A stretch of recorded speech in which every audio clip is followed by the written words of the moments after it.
What's up, Goddamn. everybody? Welcome to the latest episode of Games Up. Happy E3, and we will continue to go through the press conferences as we have been doing. So Nintendo just finished, and we're going to go through them chronologically. This is probably going to be short. Yeah. My name is Cameron Keeble, and I'm joined as ever by Lewis Crawford Hello. and Lawrence Titley, Hello. who has woken up since last time. I'm awake now. Yay! So let's start, shall we? They began with Star Fox. Yeah. They began. They began with a section of the Muppet Show. Yes, Jim Henson, Falling Low. Which were continue- sitting in Was it Jim disbelief, kind of watching. Yeah, like, it was Jim Henson. It could have been a dream. Like, I don't know, or a nightmare, I guess. I didn't know if I was still awake. One of those really and weird lucid dreams where, like, your best friend turns into a cockatiel. I kept just saying out. This is But he's real. carrying This is on being happening. Really sarky. He's a sarky cockatiel. Yeah, he a is. sarkatiel. Sarkatiel. So your best friend turned into a A sarkatiel. very sarky cockatiel. Were they underwater? Because And then they they could be a expect you to take them sharkatiel. seriously. All right. So they started off with Star Fox. Yeah. I think it's one of those ones that we. I feel like I was going to say this a lot during the Nintendo one. It's one of those ones that we don't quite maybe know enough Well, about. you said something interesting. It looked at sections as though it was on rails, and then others Yeah. it looked like it was sort of totally free moving. Yeah, it kind of did look a mix of those two. The integration of the gamepad, I feel like, might be the death of this thing. Yeah. Yeah, lots of people have railed against using the gamepad to look sort of around the world and do that crap. And the fact is that from what it seemed to suggest that this was like, this had the Splatoon version of Yeah. Okay. where you have to look around to do anything, and that seems a little bit Yeah. tedious. I see what you mean. It did look like it quite heavy was just on the gamepad. Yeah. I certainly didn't like the. What was it? It looked a bit unpleasant and clunky, but I've never really handled. Yeah. Yeah, when that's true. The Camera angles. I know that there'll be people that are. I don't know. I'm pretty sure there'll be people that are really excited about this. Yeah, I'm sure there are. People have been wanting a good Star Fox game because that's kind of what they've done as a return to the original, which is what people wanted. So it could be exactly what people want, you know. We'll see, I suppose. They announced that for this year, I think, and then they moved on to do the opening talk section. Then they showed off Skylanders having a special type of Bowser in it with a special figure that's an amiibo but not amiibo. Skylanders, Donkey Kong exclusive. Well, it was exclusive. You can click it to amiibos. be a Skylanders toy and then click it to be an amiibo. So we've come up with a name for it. We're calling it the Semiibo. There you go. Then back to the motherfucking puppets.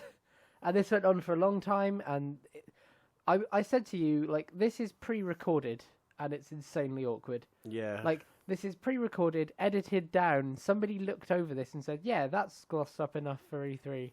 Cameron said towards the end of it, this is the most E3. Yes. Yeah. E3 has gotten. And it was very, what's the word? They did this before with Robot Chicken, where they had a little section, but this was the whole thing. The whole thing was an episode of The Muppet Show interspersed with gameplay clips of stuff bizarre. that didn't make a lot of sense. Then they showed Zelda Heroes, or Zelda Legends, or Zelda something, which was sort of multiplayer Zelda that you can play in single player. It's on the 3DS. You control multiple Zeldas to do the puzzle platforming stuff. I don't know what this is. Well, it looks like it's they did kind of go into this region before with Four Swords. It's puzzling Four Swords. It looks kind of like that, but with a fashion element. Oh yeah, that they were big to sell on. I'll You can admit, dress up your characters as different things and give them special abilities. Yep. they've got this special totem mechanic, and if they're going to make it more of the puzzle solver that Zelda usually is, because Four Swords was not a puzzler. It really wasn't. What was it? It was mostly just stab the thing. Oh right. Okay. When it comes to, it was very lackluster on the usual Zelda puzzling element. Okay. So if they were trying to make a more Zelda-y Four Swords, although they're three swords now, because apparently the towers get too tall, They probably should Yeah, have. that's a Yeah. weird way of wording it. Yeah, they did a little sort of dev diary section where they went, we tried 4 people, but it didn't work. And it felt like it would have been just better to say 3 people was the idea the whole way through, and it worked perfectly. Their Trifles. Yeah. dev diaries were quite weird, the way that they... I mean, it was the same in the Star Fox, where it was kind of... It's not fantastically new or anything exciting. It's just kind of... This game is Zelda, but you can make towers, kind of, Yeah. of people. And then, like, with the... Star Fox, it was Transformers reveal, but it's kind of like the way they talked about it wasn't like, this is exciting new gameplay. It was, it's a thing you can do in it.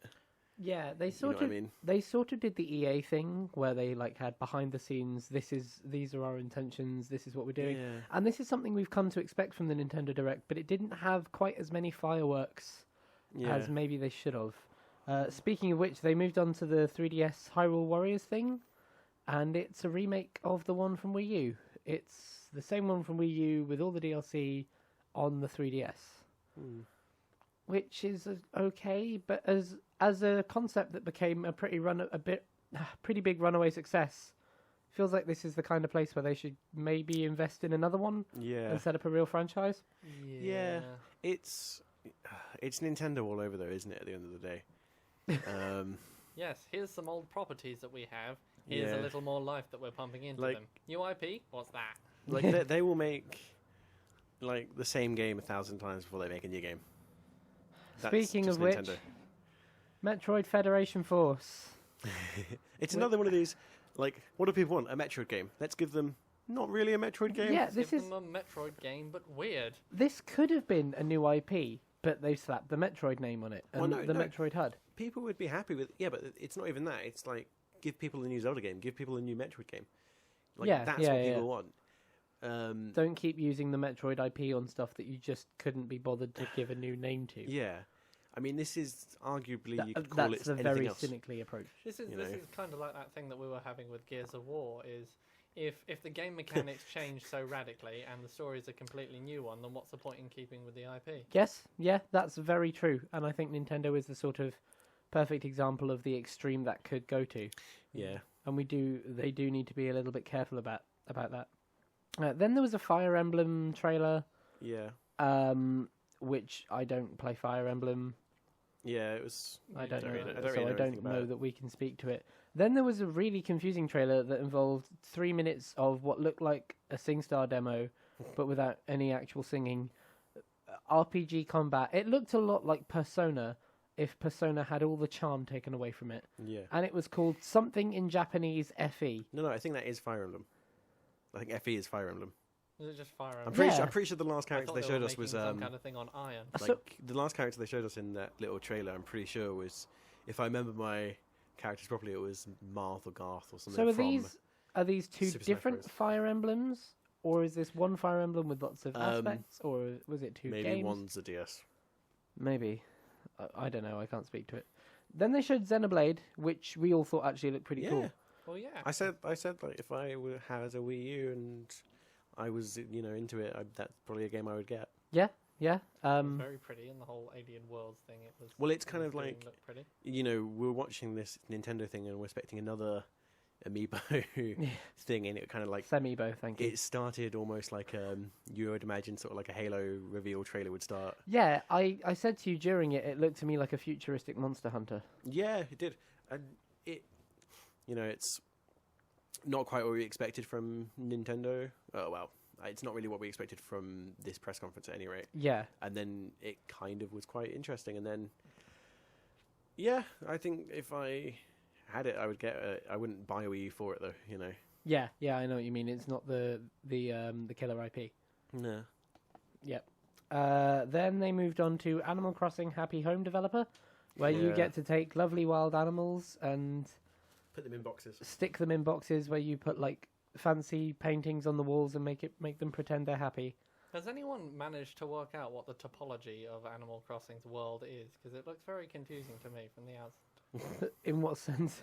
I don't know. I think it's kind of like some kind of inside-out donut looking from the outside, but Oh right, But- yeah.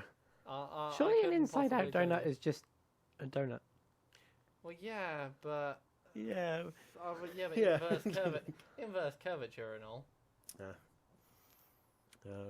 No.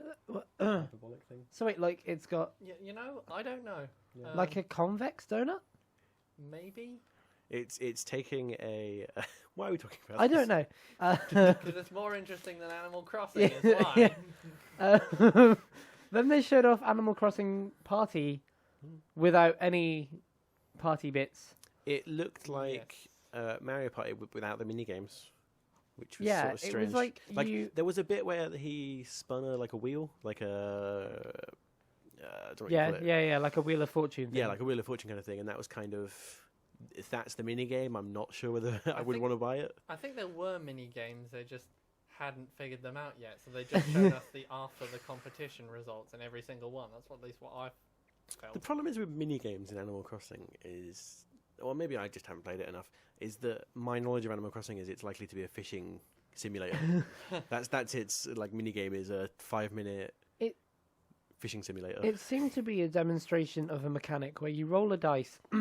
That dice tells you what part of the board to go to, and then that board gives you a sort of very loose mini story thread that gives you an amount of happiness or money, and then you're like marked on who is the most happy or rich. Yeah, it was a bit strange then. Like, And then which you're one of given you is the more most money, happy? Which leads to happiness, as we all know. yeah, the ending of which one of you is the most happy, and you're thinking like, Mm. and it's like, you came fourth, you're sad. Yeah. Sorry, little children, you're not happy enough for us. Then they showed off Yoshi's Woolly World, which I think looked the coolest of the things we saw, personally. It certainly looks Yeah. pretty. Yeah, it looked well-rounded and, Nice and fleshed out. solid, ironically. It certainly looked better than Unraveled. Not quite sure why it was Yoshi's. Yeah, but I mean, it's Nintendo all over again. It could be something new. For 'em. Yeah. Yeah, but Nintendo are awful for the. This could have been a different game, but now it's Yoshi. Yoshi, or now it's Mario, or now it's Here's a mechanic. Here's a character. Let's put them together. Yeah, Yeah. like I wonder if they sort of have a spin wheel somewhere where they put the mechanic on and just spin it, Well, I and mean, whoever yeah. comes up like I mean, like Star Fox Adventures is a good point. Is that Metroid game? trading card game. Screw it, put it out. Star Fox Adventures was a different game until Nintendo decided they would rather have take one of their IPs and just copy and paste onto this. Yeah. Then they showed off a thing called Yokai, which looked like a sort of Pocket Monsters, Yeah, I Pokemon, still don't know what that was. Digimon, watch-based style. I have no idea what it It's is. Ben 10. Yeah, it did remind us a lot of Ben 10. Then you had Mario and Luigi Paper Jam, which, again, it looked like a Mario game. It looked like a Paper Mario game. Broken printer. Not much more you can say about it, but that's not necessarily a good thing. Then we had Mario Tennis, because Mario things. Then they talked about Mario Maker, and this was really interesting. They did like a dev diary where they went in and talked about how they designed the original levels and how they orchestrated them so that the player went in and did certain things. That was really interesting, and I would have loved just an E3 conference of. There is a video of that. Like someone going through and step by step looking at all the different elements in that first Super Mario game. Really? Yeah. Is it Miyamoto or is it just... It might be. I don't remember, but I think it is the original level design. So it might Okay, be. that's awesome. I'd love to see that. But regardless, I know it's the 30th anniversary thing, but it just felt like they were going. I mean, I kept saying it to you, the Super Mario Maker thing. So you can make your own levels in Super Mario World and play them, and I imagine you can play other people's things. Yeah, and it's like Little Big Planet, but for Mario. Yeah, and that's interesting. But from the impressions I got of it, is that they could have released it 10 years ago. Now, admittedly, the shareability of maps and things, they couldn't have released it on consoles 10 years ago, but they could have released it on a PC 10 years ago. And I'm pretty sure it looked I'm pretty sure I played a Flash game, or that is that game. Yeah. It's not terribly intensive. I'm sure. I think this is a DS game. Yeah. And I think it makes a lot more sense on DS than on Wii U. I think this is a really cool idea, and I'm glad that it's about. I just don't necessarily think that this and Woolly World is enough to be their lineup. Like, I don't know I- that that's really strong in any way. Yeah, I think like when they were showing the Super Mario Maker thing, like when I saw the new Super Mario World Wii U 2 version, whatever it was, the more upscaled graphics version, that looked interesting. I love the old Mario games, but I don't think it's a good idea to kind of use the old graphics just because of a Nostalgia factor. Yeah, Yeah. because it just kind of feels like nostalgia, kind of grabbing, you know. I was going to say you don't really want to draw attention to the fact that a Nintendo console, It's when it reusing, comes isn't to it? graphics, are probably the weakest of. Yeah, and I also think Of you the don't three. want to draw too much attention to the fact that these gameplay mechanics can work on any of these graphics. Yeah, Like, I Yeah. worry that if you can design a stage in New Super Mario U, like, how many people are going to when you could design that same stage in classic, nostalgic, 8-bit, cool Mario? yeah. Like, the thing that they really love and are into this for. What's the drive there for it to have the Wii U? The other problem I have sample. with it is kind of the. I mean, maybe it's got more power ups and it's got more interesting stuff going on for it, but I worry slightly about whether it will have enough playability to it, even Mhm. with sort of the new levels and stuff. You compare. Well, I don't know what to compare, but you look at what it kind of presented there, and it's kind of like the original Super Mario is generic platforming. It made generic platforming. It is the genre creator. Mm-hmm. And I think it's hard to then go and say, it's hard to then add more to it in a way that's kind of enough, without adding more gameplay mechanics, which is kind of why they're in this trouble in the first place. Yeah. Um, Then they wrapped the conference up with Let'sSuperMario.com, yeah, which is a site where you can upload a video with a celebration of Mario's 30-year anniversary, and they'll donate to charity for every submission they get, which is cool. yeah. But I think what really will define this Nintendo conference is the absence of things rather than the things that were there. yeah, Yeah. Like, we really needed the one last thing to be Zelda. yeah. I mean, if they're going to coast on their old IPs, then yeah, we needed a new Zelda in a way that was good. But Yeah, it's not just that. I think the lack of, we talked about the iOS and the lack of mobile games. Yeah, the lack of lack of new stuff. Where's the big heavy hitter that Yeah, they're weaving yeah, yeah. out? Which one are we? Is that supposed to be the one that's supposed to roll the others I mean, aside? the only one that we saw that I would probably remember is the Xenoblade, and that's Yes. only because it was different to the other stuff. I mean, And I didn't recognise it. Yeah, I'd- yeah, exactly. I'd It was say just that I s- didn't recognise it, and I know it is a sequel. I know that much, but Mhm. it's still Yeah, but it's not looked. Mario. Yeah, it's not Mario. I haven't seen it more than 20 at this point. I haven't seen it like 50 times before. Yeah, but then, see, that's the problem that they're going to have, though, is that, like, we're saying that this is the thing that seemed the most interesting to us from their lineup, but it's not their heavy hitter. Yeah, So what I think they need is to do a sort of PlayStation Xbox situation where they have a heavy hitter flanked by these really cool ideas. Like, they need to have the Gears of War and the Halo equivalent, or the Uncharted equivalent, and then flank it with The Last Guardian or the Recore, or there's something Yeah. new and interesting that could be the future, but Yeah. isn't It's- necessarily now. it's weird as well with Nintendo because they tend to. We said that they reveal things really early and never show any information about it until it's released. Yeah, that's very true. And maybe they've just run out of stuff to release for the. I was hoping Wii they U. were going to talk a bit more about how they were planning to support Splatoon, because that game looks Yeah. awesome. Yeah. And, like, it's got rave reviews, and they seem to have just sort of, I think- okay, the amiibo's out, see you next time. Yeah. When do we know about the next one? The Wii.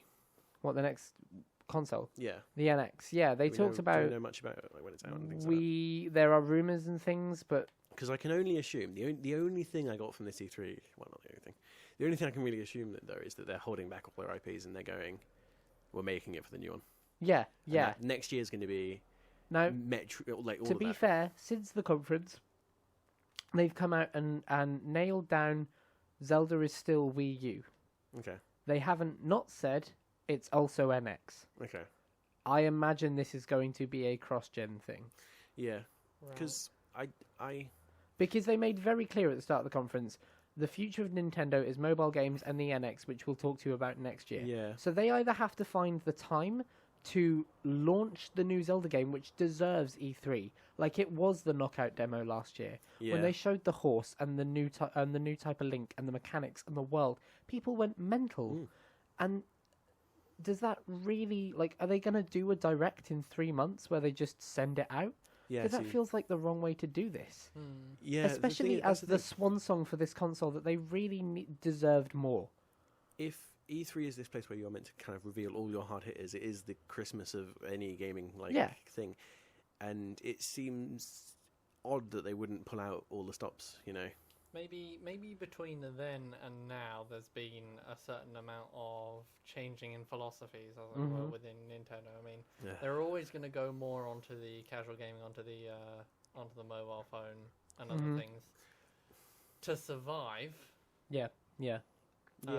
Because they simply don't seem to be able to match the industry where you put out big, heavy, expensive, and they don't put themselves in it. I would say. I don't know, because you said something really interesting during the Microsoft conference, is that a lot of the things we saw there reminded you of that Zelda art style, like that Zelda. It was the but I'd say that's more Borderlands' fault than Zelda's fault. That was more the kind of zazzy color palette, palette, which Wind Waker did before. See, but we did see a lot more of that. Like the Horizon demo in Sony reminded me of the Zelda demo from last year, and the Recall stuff did look kind of Wind Wakery, and all back in the day. Yeah, there was quite a few of that. The GameCube could stand up with its competitors. But maybe it could just be good luck that Nintendo because Sony and Microsoft currently have a problem of releases and day one patches, and Nintendo don't. They ship a game and it works. And if they could all release this kind of stuff at the same time, and the one that prevailed from it was Zelda, they could be in a really powerful position again. But they seem to have done another send it out to nothing. The thing I would say with Nintendo is that all of their games, all of their first party, all their big IPs games that they make, they are all really solid games. But we don't really care. We don't want to see 5 more Mario games. We don't. I mean, Zelda's, I guess, neither here nor there with Zelda. I think we do want to see most of their IPs, just not Mario. Give me a year without Mario, or 2 years without Mario. Give me a Zelda, a Metroid. Give me a decent Star Fox game. Give me the stuff that brought you up, and then give me another Mario afterwards. Separate them and space them. I think the thing is that Nintendo as a organization in general that have probably the least kind of they've done the least moving on from that 20-year ago period because I mean when the PS1 came out and we were playing Crash Bandicoot and that was the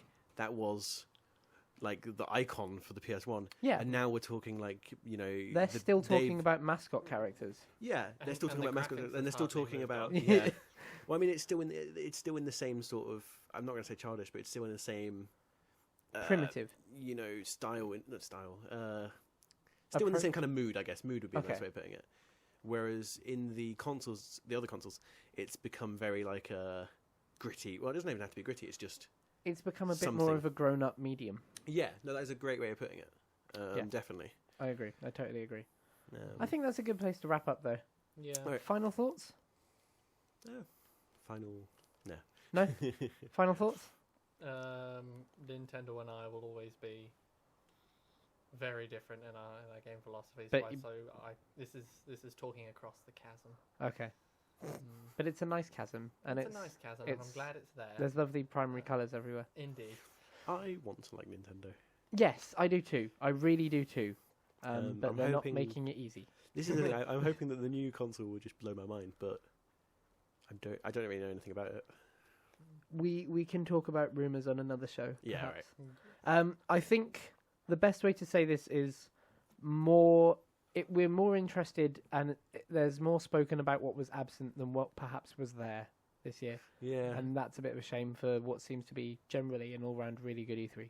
Yeah. Mm-hmm. Okay, well, that was that. We've got one more to do, which is Square Enix, and thank you very much for joining us for all of this. Happy E3, and remember, ladies and gentlemen, until next time, death squirrels, and the game's up.